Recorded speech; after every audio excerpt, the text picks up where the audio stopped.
Hey, I'm Briarley and welcome to Dare to Hope.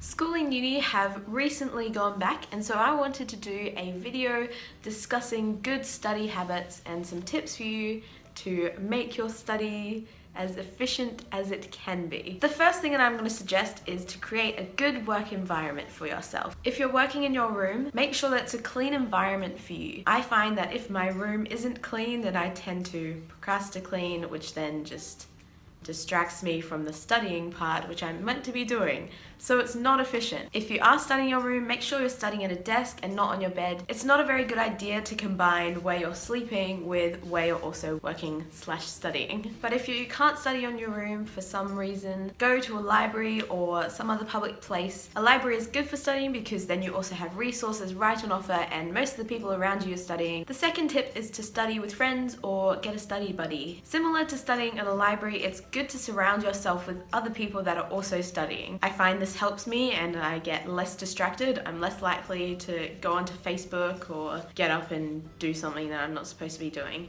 So if other people around you are studying, it kind of gives you motivation to study. I didn't used to think I could study around people. I was like, no, people will be a distraction.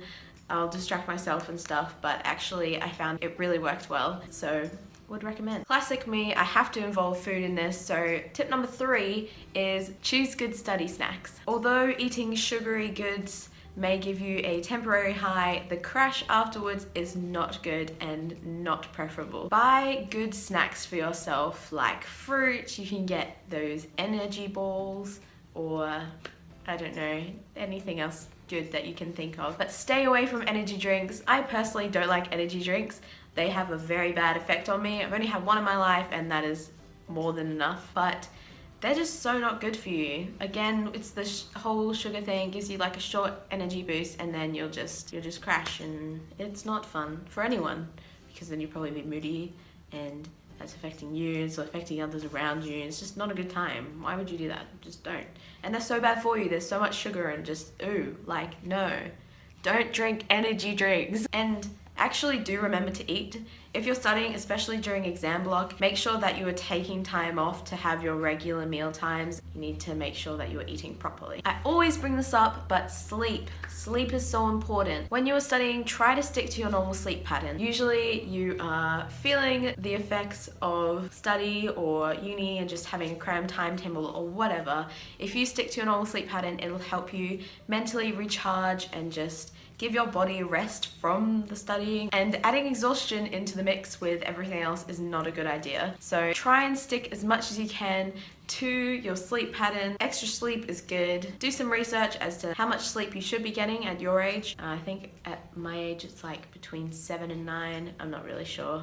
I should probably look that up. You can also get apps which you set and it tells you what time to go to bed if you want to get the certain amount of sleep and what time you should get up. There's a whole thing with sleep cycles, and so yes, sleep. And my last tip for you guys is schedule and prioritize. When I have a lot of things to do, I tend to write down a list of everything that needs to be done and go through it, see which ones need to be done first. It might be more practical for you to do the easy ones first and then work up to the hard ones, or start out with hard and then go to easy, whichever one's due date comes the earliest or whatever suits you. But schedule and prioritize, then you have a clear outline of which ones you're going to do first, and it always feels so good giving them a tick and you're just like, yes, on to the next one, I can do this. Here is a word. Word.